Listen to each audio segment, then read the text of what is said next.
Hi everybody, it's Natalie. Today I want to talk to you about setting up your home studio. I have mine set up in my bedroom. You would never know because all of the things I brought together to make it work can work for you whether you have an extra room in the house or not. So let's get started.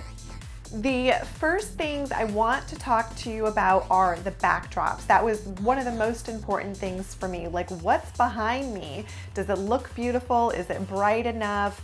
Can it look like it's my home or not? So I'm gonna link all of the things that I use in my home office below so you can order them if you want to. So my backdrops are about 10 feet wide by maybe like 8 feet tall. They're bigger than me, let's just say that. And when they first came, they were all folded up and they had creases in them all over the place. So I had to actually iron them and make them smooth all over. Once I had them smooth, I was able to attach them to the poles. And the way I attached them was to take duct tape and to tape the pole to the top of the backdrop all the way across. You have to make sure that your poles are longer than your backdrops.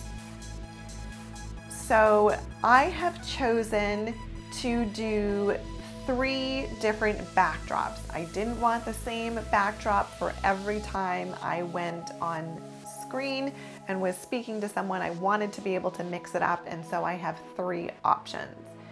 These options are super cool because all you have to do is pull this cord and roll up or roll down your next option.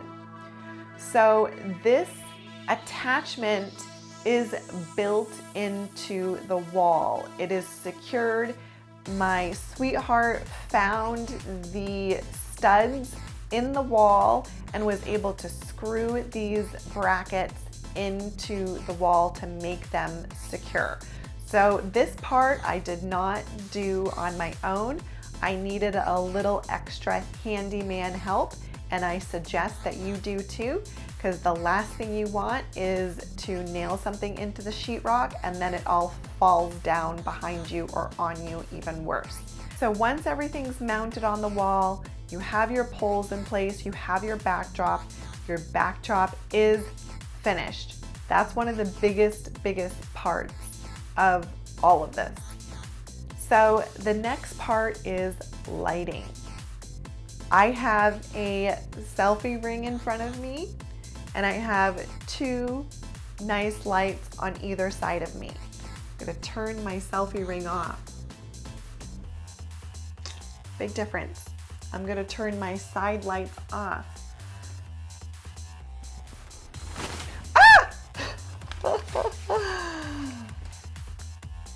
You weren't happy about that, were you?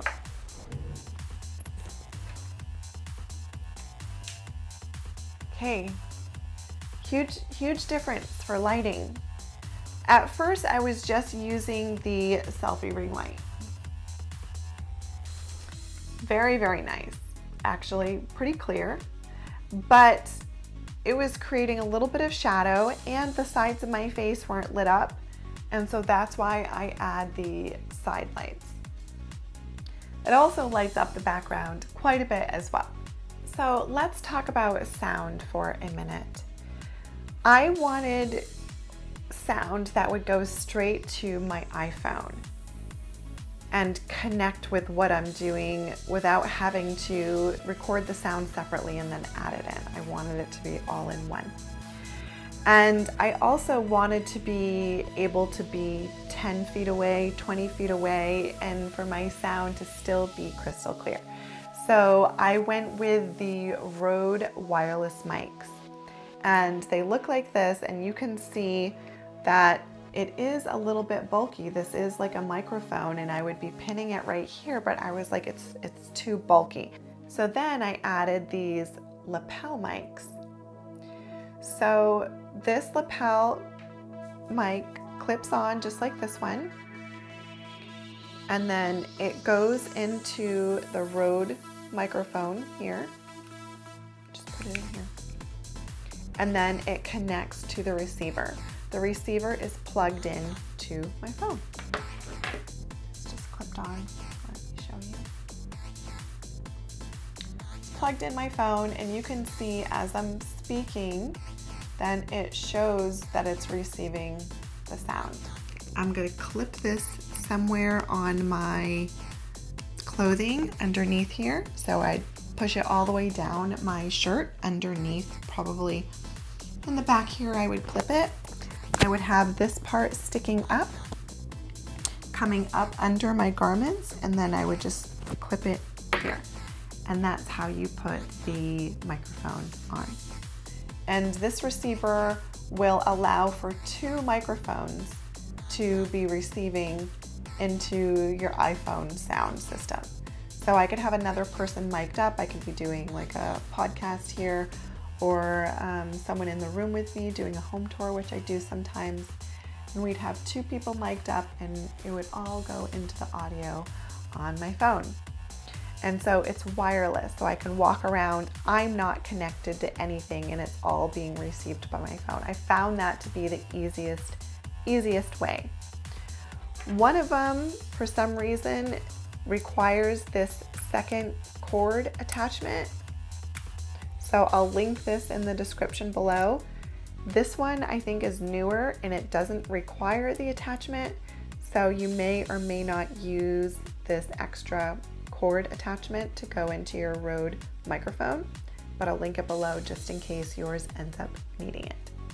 And that's it for my home office video set up with lights, with sound, and with your backgrounds. I hope this makes your videos look a lot more professional and gives you the ideas and the tools that you need to be able to blog or do your podcast or work from home and look super professional. Mwah! Until next time, my friends.